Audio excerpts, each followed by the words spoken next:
La valeur de signe de la virilité de Jésus s'arrête, ou plutôt, elle a déjà atteint sa plénitude.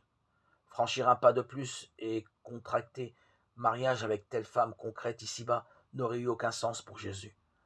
Dans le mystère de son être propre, l'homme-Dieu avait déjà reçu infiniment plus. Le mariage avec une femme ne pouvait plus rien lui ajouter, car c'est lui-même qui donne sens et signification à tous les mariages humains. D'une part, la plénitude de l'amour de Dieu était en lui, aussi bien la tendresse de Dieu que sa force, car lui-même était Dieu.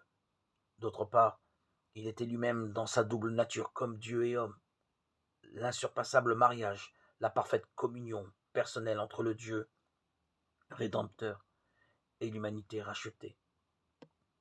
Dans sa divinité, il est don sans mesure.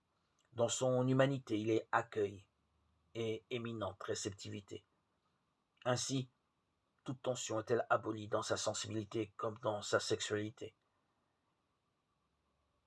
Car son amour est déjà comblé et rassasié plus profondément et plus largement qu'il n'aurait pu l'être dans un mariage. C'est de cette plénitude que son statut corporel d'homme célibataire est le signe. C'est pourquoi aussi Jésus devait, en tant qu'homme, rester vierge. Dans la virginité, toute la dynamique sexuée, consciente ou aussi bien qu'inconsciente, le pôle masculin aussi bien que le pôle féminin en lui, sont mis au service de la réalité spirituelle qu'il est en lui-même et dont il vient témoigner. Il est le Fils du Père et son image. Parmi les hommes, il est le premier-né d'entre les morts, l'homme nouveau, ou plutôt l'homme sans plus.